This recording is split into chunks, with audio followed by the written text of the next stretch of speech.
So welcome. This is episode 10 of the Midlife Reset podcast. I'm Cheryl Gordon, and I am dedicated to educating midlife women about sleeping better, losing weight, and feeling stronger. I have an embarrassing question for you today. Do you pee when you sneeze? Do you avoid jumping or running for that same reason? And do you spend way too much time in the bathroom in your life? And I totally get it. My incontinence, which nobody knew about, by the way, was affecting my life. I stopped going for walks with friends because I was embarrassed at how often I had to squat behind the bushes. Now, does that sound familiar? Because I am really super excited to share with you today that many of those issues have faded a lot for me due to the wonderful woman that you are about to meet. This is my pelvic floor physiotherapist, Marie-Eve Nackers. Hello, this is awesome to be here. Thank you so much for taking the time to invite me so we can talk about this very common concern of pelvic floor dysfunction. And we do have so much to talk about. Now, I just want to share that getting fed up with the whole pee thing happened in 2019, and I remember it quite clearly. I was at a yoga conference with a much older colleague, and I offered her the room closest to the bathroom because I figured she'd have to get up and pee more in the night. And she said, "No, I just tell my bladder it's not time." And I thought, "Oh my, how can you? Yeah, right." But it did get me to thinking, maybe I didn't have to put up with the pee thing. So I asked around, and actually, one of my clients recommended Marie-Eve, and she was my girl. Yeah, so I see patients of all ages. The most people I see is going to be around pregnancy. So during pregnancy and postpartum, there's a lot of people that will develop pelvic floor muscle dysfunction, but also around perimenopause and menopause as well. But surprisingly, I can also see patients, young patients, athletes, especially in the high impact sports. Myself, I don't see pediatrics, but there's also wonderful physiotherapists that will see pediatrics. So you're talking about kids. So really, these things can happen at any stage of our life and all development age. So it's nothing to be embarrassed. It's very normal, Yeah, but we yeah. shouldn't deal with it though. Yeah, and it's helpful to know that I'm not weird, and a lot of women are going through this. Yeah, they certainly do. And it's not just the bladder that's going to be why people seek pelvic floor pelvic floor physiotherapist. So we have the typical one, which is leaking with coughing, sneezing, jumping, and laughing. Also, that bladder urgency and frequency that you were talking about. So, that feeling of lack of control of your own bladder. So, it looks like when you have to go pee multiple times a day, like almost every hour. So, this is something like 10 to 12 times a day is pretty much bladder frequency. Bladder urgency, it's that strong feeling of having to go pee all of a sudden. You know, you're doing your things and you're like, I have to go pee and I have to go pee right now. Some people make it to the toilet, some people can dribble on the way to the toilet. And then there's always pain as well with bladder. So think about UTI or urinary tract infection, where we're going to have that burning sensation, the frequency. You test positive, you get treated, but some people get treated multiple times and still end up with having those pain symptoms still there, even though the infection is gone. And that is a pelvic floor dysfunction. So, bladder, any kind of bladder pain. The other one that the pelvic floor muscles dysfunction is a typical symptoms is the constipation. So, or any bowel issue. So, IBS, constipation, diarrhea is something that physiotherapists do treat. The other one is sexual health. So, the pelvic floor has a big role in your sexual health. So, any pain with penetration is a pelvic floor muscle dysfunction, and lower back pain. So we found out that 95% of people with lower back pain have some kind of pelvic floor issue. And when you look at those stats, you always wonder who's that 5%? And then finally, it's the organ prolapse. So some women are going to go around feeling that there's something inside their vagina. Their organs literally are supposed to be high up in the, so your organs, I'm talking about bladder, uterus, and rectum. So it's high up in the pelvis. And then they slowly migrate down, and people start feeling those like a bulge down there. Yeah.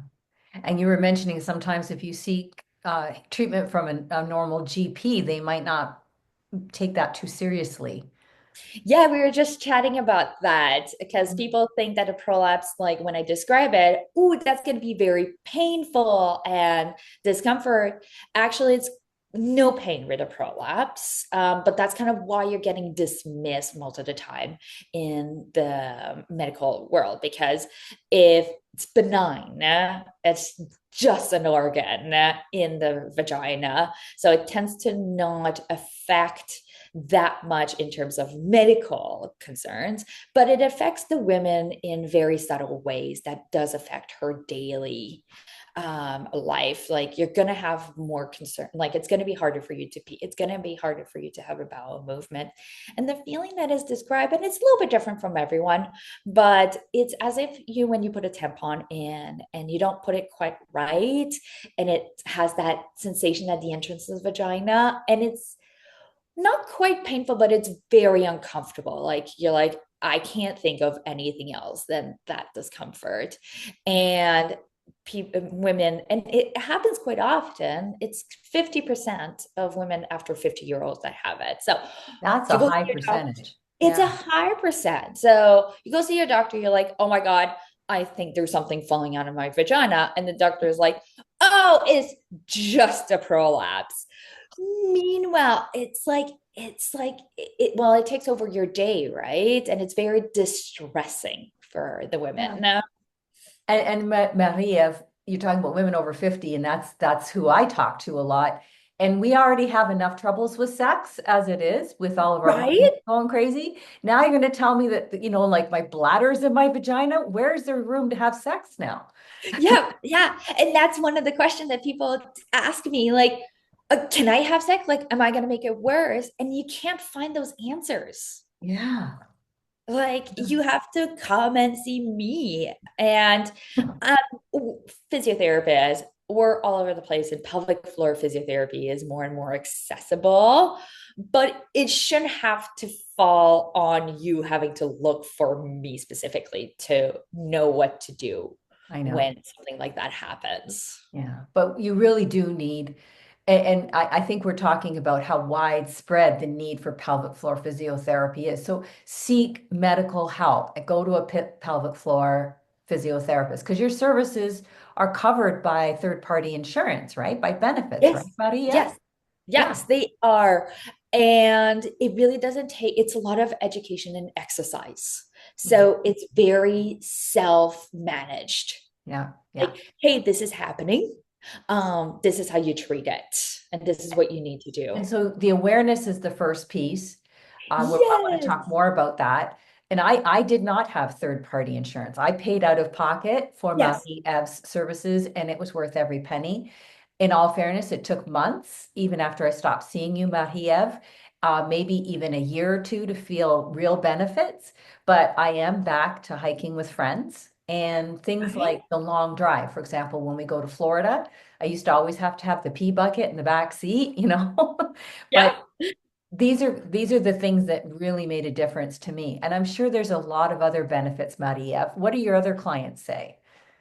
Oh, yeah, it's that, like you said, it's that awareness because once you know about these muscles and you know how to use it, it's becomes much more purposeful. Because what I mean by purposeful is that when it comes to pelvic floor dysfunction, usually you're going to be told, okay, do Kegels. Yeah, yeah. Yeah, like that's all you're going to be told. And you're going to be taught how to do Kegels in all sort of interesting way, the most common one, like you sit on your toilet and you try to stop the stream of urine, but not all people, it's the bladder issue. So it's so much more than Kegels. I teach how to actually know where the pelvic floor, understand it, how to contract, how to relax, but also like any other muscles, how to make it more endurance, how to contract faster, how to get stronger. And then it gets even more fun because then I teach people how to use it through movement. So let's say you're already active, you're already walking, or you are doing yoga class once a week. I don't give you extra exercise. I use the exercise that you're already doing. And I'm like, okay, apply what I taught you into your already movement based, whatever that looks like. And that's how my experience unfolded with you, Marie-Eve. First of all, I had to go to your office and you did a personal exam. And Yes, I that did. might be a little intimidating for some people because they have these, like nightmares of going for their pap smears and stuff, but you were very, very understanding and gentle. Yes. And we can talk a little bit more about it. So, what Cheryl is talking about is that when you come in to see a pelvic floor physiotherapy, the gold standard to assess the pelvic floor muscles are vaginal exam. So, you have to put your pants down, your underwear down, and then we do a digital exam because what happens is the pelvic floor muscles is can't be seen. It's inside your bony pelvis. So, to be able to actually assess them properly, we have to go through a vaginal exam. This said, it is the quickest way to be able to have results. And I'm a very gentle, I would say I'm a very gentle therapist. I can attest. There's, yeah. And like I'm never gonna go poke around and it's very like up to you. Like if it's too much, you tell me, we stop where it is. And it's very innervated down there. So pain is the last thing I want to create. And like I said, I do give you guys a lot of control. Yeah. Like, okay, once it's done, like you just give me a sign and we can be done. Mhm. And the other piece is I sometimes can get away with doing it externally. So no vaginal exam for some people that it's harder for them to connect in that capacity. And there can be a lot of trauma, and you were sensitive to Yeah. that. So Yeah. after you do the personal exam, then that's when the education really started. And what Marie-Eve does is she connects the fact that we experience stress, how that affects our nervous system, how it affects our breathing, and how all of that connects into the function of my pelvic floor. Now, this is familiar territory for me as a yoga therapist, but if you're not a yoga therapist or you don't do what Marie-Eve does, can you help us, Marie-Eve, understand a little bit more about that connection between breathing, stress, and incontinence? Oh, absolutely. When you see physiotherapists or when you go online and Google, you're gonna have a lot of information on the biomechanics of the pelvic floor, the physiology and the anatomy, which is very important. However, that's just one piece. So in physiotherapy, we also integrate a lot of the the psychological and the social aspect. So the biology, anatomy, physiology is very important, but it's as important as the psychology and the social aspect. Mhm. And we integrate as physiotherapists, especially in public health, we integrate all of them together. So what does that mean? So I always quote this research. I might have not quoted it with you because I learned about it, I think after, or maybe just before. So and this is when people really grasp better that nervous system and the breath work. So it's been done in, oh, I might misquote, but I think it is in the 90s. So it's a very old research. And what they did, they put sensors on the pelvic floor muscles and they put sensors on the neck muscles. And they put women in a room and they showed three types of videos. So the first video is like happy puppy, friends having a drink, family. So, very like good. They're like, okay, you're going to watch. Then they do a jump scare. Something's going to jump out. Yeah, exactly. It's going to trigger that startle reaction. And the last one, just for trauma purposes, I tend to very lightly say like a tension video, but really what it is, it's sexual trauma, like sexual assault. So sometimes I describe it just to be a little bit more gentle in my office, like a dark alley, and like something bad's gonna happen.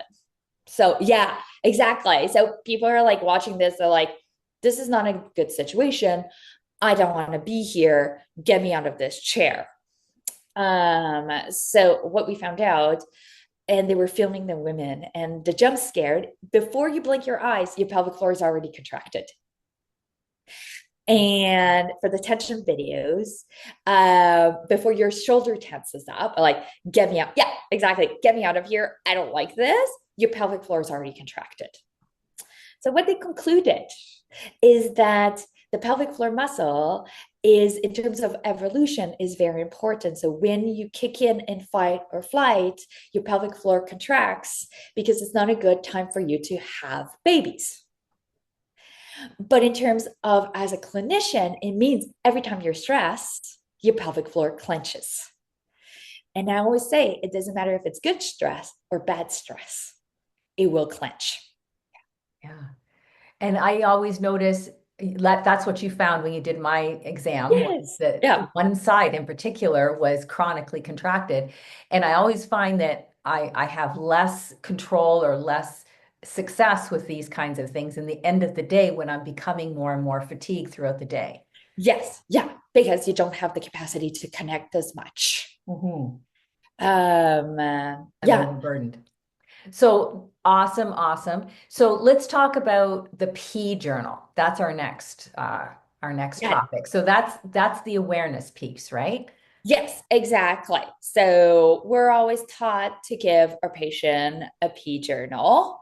So that way you can start appreciating your habits. So the way I was taught is that you give a piece of paper and people have to go home and they have to count how long they pee for. So you pee one, two, three, or one Mississippi, two Mississippi, and you count how long you pee for, and then you mark how many times a day you pee. And the other piece that we include at the same time is constipation is really important in pelvic floor. So we are going to ask the track for bowel movements as well. And then when you bring all those paperwork back, and you want to do at least 2 3 days, maybe one during the week, one during the weekend, and another random day somewhere, and then you can start appreciating your habits. Mhm. And the P journal is really interesting because I obviously had my own personal issue of why I went into pelvic health. All your pelvic physio always have a reason, their personal reason why they seek that kind of specialty. Um, and one of my concerns was bladder frequency and urgency when I came at the door. And the P journal gave me a lot of awareness. I'm like, oh, I have to do this with my patients. I get it. Because you were telling me that, the healthy bladder can handle so much liquid. Right. So my idea that I have one cup of tea and then I have to go to the bathroom and pee, not really. No, physiologically, it doesn't make sense at all. It takes 2 hours from mouth to bladder. So, yeah, if you're having a drink of water and you go to the washroom, you're no, that's you don't actually need to go. That Yeah. was maybe what we call a behavioral trigger. Yeah, So, like getting to the door, your keys are yeah, in hand, you're carrying groceries, you're juggling a whole bunch of stuff, and you're like, oh my God, I got to get to the bathroom right now. That's what you were yeah, talking about. Yeah. yeah, Okay. Before, I don't want to take up too much of your time, and before we have to wind this up, I just wanted to make sure that we talked about the exercises because you mentioned Kegels and how they're not always helpful. So maybe you could address that and then we could talk about the actual exercises you did give me. I just want 5 more minutes. Okay, that's good. When it comes to exercise, it's the Kegels are important, but that's a pelvic floor contraction. So that's only for strength. So if you have issues with more urgency, frequency, or pain, then Kegels are just not going to be the right fit for you. And you actually need to learn how to relax your pelvic floor and how to stretch. And that's done through breath work.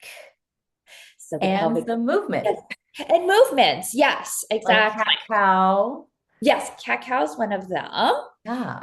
We call them the Fab Five sometimes in physio. So cat cow, pose, pigeon pose, the piriformis stretch or thread, the figure four stretch, and a very stiff or a modified pigeon. So it's the same movement as a pigeon, except you do it lying on your back. And those movements are accessible for so many people. Do them in bed if you have to. Yeah, exactly. Yeah. And there's actually variation of, and you would know, chair yoga does variation of all those movements. And so, just as we're starting to wrap up, this has been amazing. Thank you, Marie-Eve. It's been so educational and it really brings a lot back for me. If people want to contact you, what's the best way to do it? Oh, okay. So for me, I use email quite a bit, and I do have a website. Okay. So yeah, We'll my definitely website. put the link to Oh, Marie-Eve's cool. website in the show Yeah, notes. So please look her up. You do some virtual appointments. You're based in Ottawa now, right? I'm based in Ottawa. So for my Canada. in-person, yeah, they're lucky to have me here. That's what everyone said when I left Niagara. Oh, we miss you for sure. So more precisely in Rockland, which is a little town right outside of Ottawa. So for in person, it's I'm at Kin Health Rockland, so beautiful clinic, and I work with more than one pelvic floor physio now. So we have an entire team there. Awesome. The owner is Nick, and but I also still do my personal stuff virtual because people want to connect from the Yeah. Niagara region So, sometimes. so people from outside of the Ottawa area can still reach you virtually. We'll put that link in the show notes. Thank you so much. Yeah. And I also want to mention that if also in the show notes, I will put a link to a full 1 hour yoga class that you can do at home that incorporates a lot of what Marie-Eve has been talking about. And that will be free to anybody that wants to access it. So Great. awesome, Marie-Eve, to talk to you again. Thank you so much for sharing all of your knowledge and wisdom. Namaste. Namaste.